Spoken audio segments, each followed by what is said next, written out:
Hello, good morning 10th class students. How are you? Firstly, tell me at this period of COVID 19. Actually, I'm thinking in my mind that all you are too engaged in doing amorousness. So, students, please, I want to tell a great special thing. Do you know what? Don't worry, I'm telling you. Stay home, stay safe. Okay? On the contrary of that, on today, I want to discuss a lesson. Do you know what? Actually, this lesson is related to another book, Footprints Without Feet. Okay? Do you know, my dear students, what is the name of the lesson? Okay, I am telling you at this post now. The lesson name is A Triumph of Surgery. Okay, A Triumph of Surgery.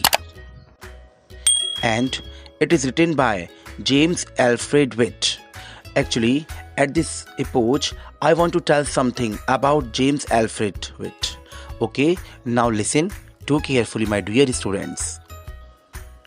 James Alfred Witt was born on 3 October 1916 and he died on 23 February 1995. He was known by the pen name James Herriot. He was a British veterinary surgeon and writer who used his many years of experiences as a veterinary surgeon to write a series of books, each consisting of his stories about animals and their owners. He is best known for these semi-autobiographical works, beginning with If Only They Could Talk in 1970, which spawned a series of movies and television series. After that, I am going to start your lesson, namely A Triumph of Surgery, okay, in English as well as in Hindi. So now let's start. Please listen very carefully now. तो बेटा, जैसा कि आपने lesson का नाम सुना है अ Triumph of surgery, तो बेटा ट्रायम्फ का मतलब होता है जीत, ओके, और सर्जरी का मतलब होता है ऑपरेशन. एक्चुअली इस लेसन में सर्जरी जो है वो एक हॉस्पिटल से लगाया गया है. Okay, surgery refers to hospital, okay, private hospital जहाँ पशुओं का इलाज किया जा रहा है. ओके, सो बेटा, जैसे कि अभी मैंने आपको जेम्स के बारे में बताया, जेम्स एल्फ्रेड विट के बारे में बताया, जो कि इस लेसन के राइटर हैं. एक बात और एक्स्ट्रा मैं बता दूं कि वो राइटर के साथ साथ कौन हैं, पता है बेटा? डॉक्टर भी हैं. और कौन से डॉक्टर? वेटरिनरी सर्जन भी हैं, ओके, जो कि पशुओं का इलाज करते हैं. एक्चुअल में आपको बताना चाहूँ, वैसे इन्होंने कई सारे अपने एक्सपीरियंसेस के आधार पर कई लेसन्स नरेट किए हैं, जिसके बेस पर हमारा ये लेसन भी है. बहुत ध्यान से सुनिएगा. Okay, actually tricky, a small dog, is pampered and overfed by his rich mistress. He falls seriously ill and his mistress consults a veterinary surgeon. Does he perform an operation? Does the dog recover? तो बेटा, इन lines में बताया गया है कि tricky, जो कि एक छोटे से कुत्ते का नाम है, इस पैम्पर्ड, उसको बहुत अच्छी तरीके से पैम्पर किया जाता है. बिल्कुल, पैम्पर का मतलब कहा जा सकता है कि लाड़ प्यार के साथ पालना, बहुत दुलार के साथ पालना. ओके, इस तरीके से पालना कि बिल्कुल सिर पे ही चढ़ा लेना. ठीक है, मतलब कहते हैं ना कि जब कोई किसी से बहुत ज़्यादा प्यार करता है, ठीक है, तो वो उसके बिना रह नहीं सकता. तो इसकी जो मालकिन है ना डॉगी की, वो बहुत एक तो रिच हैं, ठीक है, और उसके बिना रह नहीं सकती. उसे हर चीज़ देती हैं, हर चीज़ जो भी वो बनाती है ना, उसको हर चीज़ देती है बेटा. And over fed by his rich mistress, और इसी की वजह से वो बहुत क्या हो गया है, मोटा हो गया है. उसे ओवर फेड करती हैं वो. ओके, जैसा कि लाइन में बताया गया है, फर्स्ट लाइन में, कि ट्रिकी एक छोटा सा कुत्ता है जिसे दुलार किया जाता है, बहुत लाड़ प्यार किया जाता है. एंड ओवर फेड, और वो ओवर फेड हो गया है, मतलब बहुत ज़्यादा खाता पीता है ना, और उसकी वजह से ओवर फैट की वजह से, खाने पीने की वजह से, वो भी किसकी वजह, जो कि कौन देता है उसे इतना खाना पीना, उसकी अमीर मालकिन, और उसकी वजह से वो बहुत ज़्यादा मोटा हो गया। और जब वो मोटा हो गया तो ही फॉल सीरियसली इल, वो बहुत तेज एक दिन बीमार भी पड़ जाता है। ओके, तो बिल्कुल ऐसा हो जाता है निर्जीव सा, जैसे मरियल सा जिसे कहा जाए। And his mistress consults A veterinary surgeon, तभी उसकी जो मालकिन है बहुत अमीर है और कंसल्ट करती हैं कि आखिरकार बात क्या है, ऐसा क्यों हो रहा है मेरे डॉगी के साथ। तो वो एक वेटरनरी सर्जन को कंसल्ट करती हैं उससे। तो वेटरनरी सर्जन, जैसा कि आप जानती हैं बेटा, वेटरनरी सर्जन बोलते हैं जो पशुओं के डॉक्टर होते हैं। तो इस लेसन में बताया गया, does he perform an operation, क्या वो उसको, उन्होंने ऑपरेशन परफॉर्म किया, क्या वो उसको अस्पताल लेकर गए अपने, वहाँ पर उसकी देखभाल की, क्या फिर वो डॉग अच्छे से रिकवर हो पाया।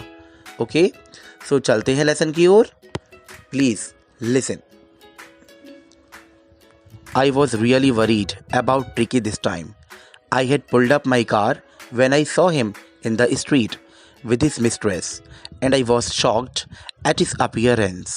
He had become hugely fat, like a bloated sausage, with a leg at each corner. His eyes, bloodshot and rheumy, stared straight ahead, and his tongue lolled from his jaws. Okay, this is the paragraph number 1. I want to explain in Hindi now.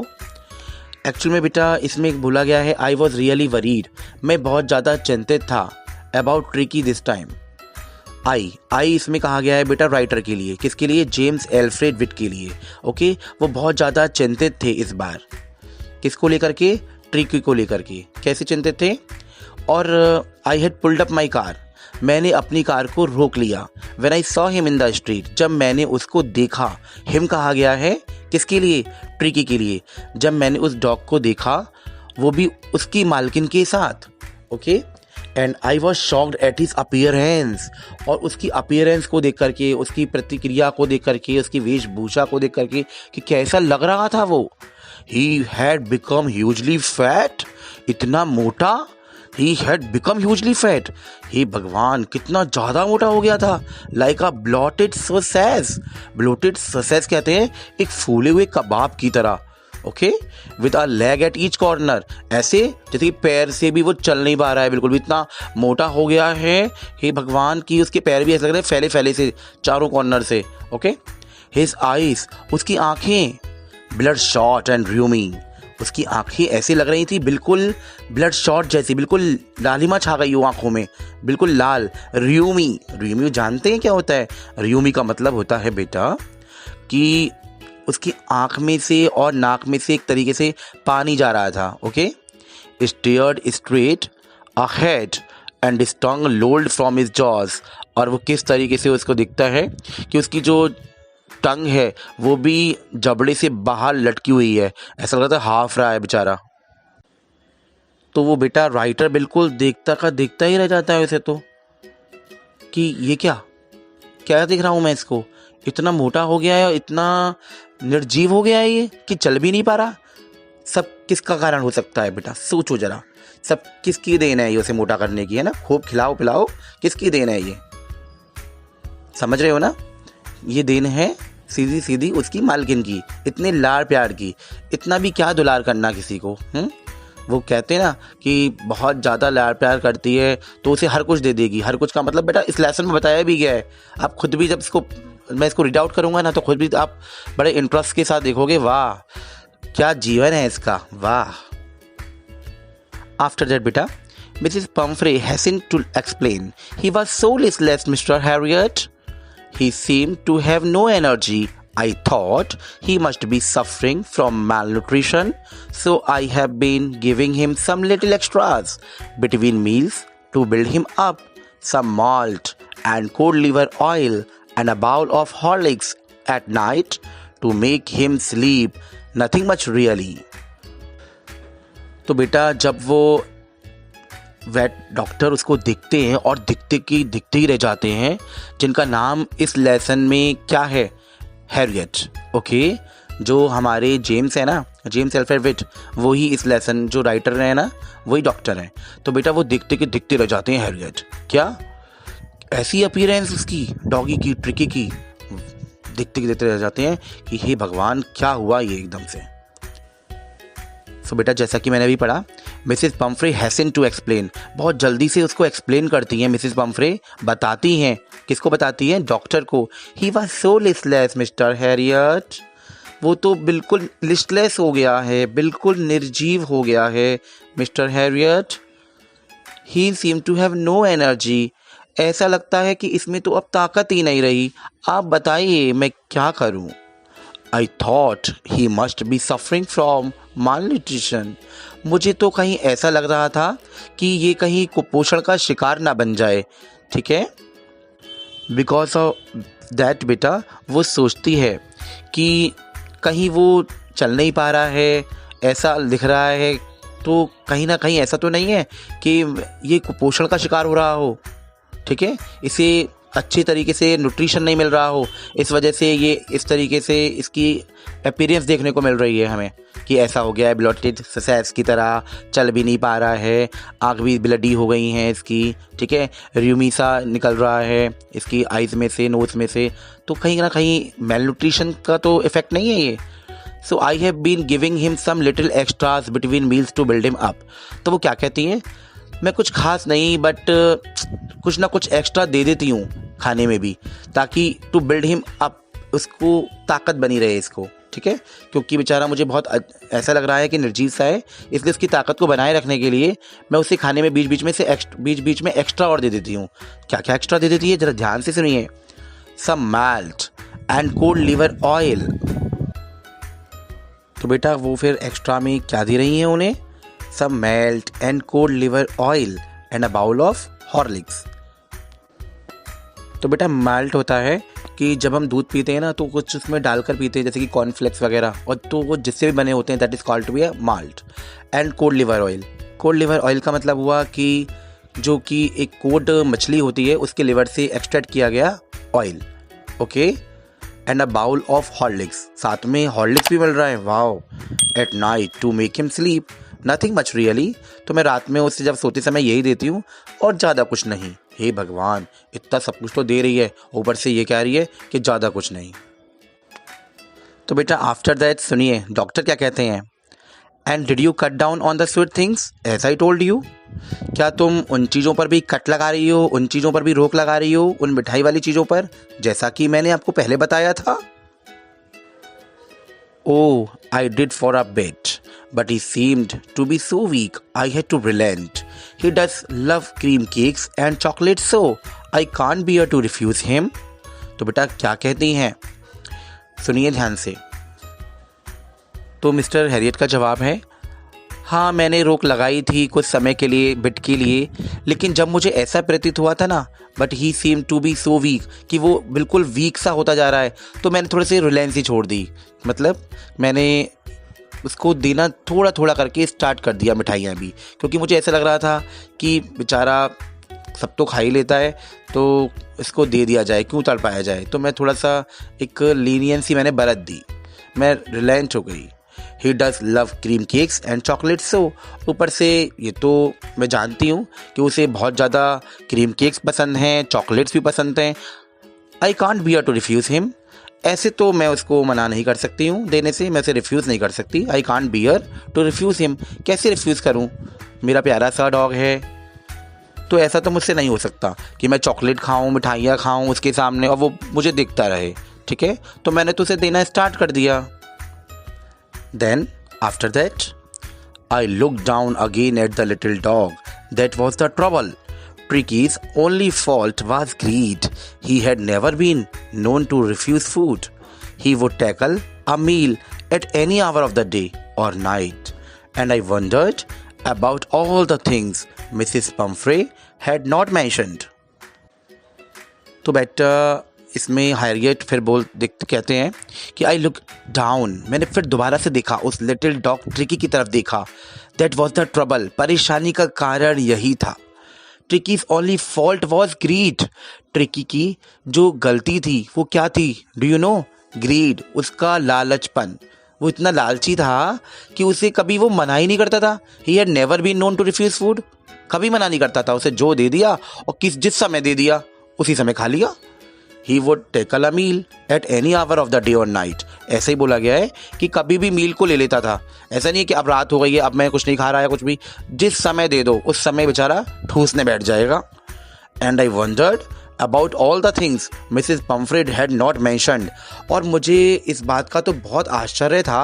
बेटा, doctor Harriet कह रहे हैं कि मुझे इस बात का तो बहुत आश्चर्य था कि हो सकता था कि मिसेस पम्फ्रे कुछ ऐसी भी और भी चीज़ें होंगी जो देती हों और हैड नॉट मैंशनड, उन्होंने मेंशन ना किया हो, मुझे बताया ना हो। ओके, सो आफ्टर दैट, इस वार्तालाप के बाद कहते हैं mister Herriot, are you giving him plenty of exercise? क्या तुम इसको एक्सरसाइज भी कराने जाती हो या नहीं? इसे एक्सरसाइज भी दे रही हो रेगुलर, जैसा कि मैंने आपसे बोला था। Are you giving him plenty of exercise? क्या आप इसको एक्सरसाइज करा रही हैं?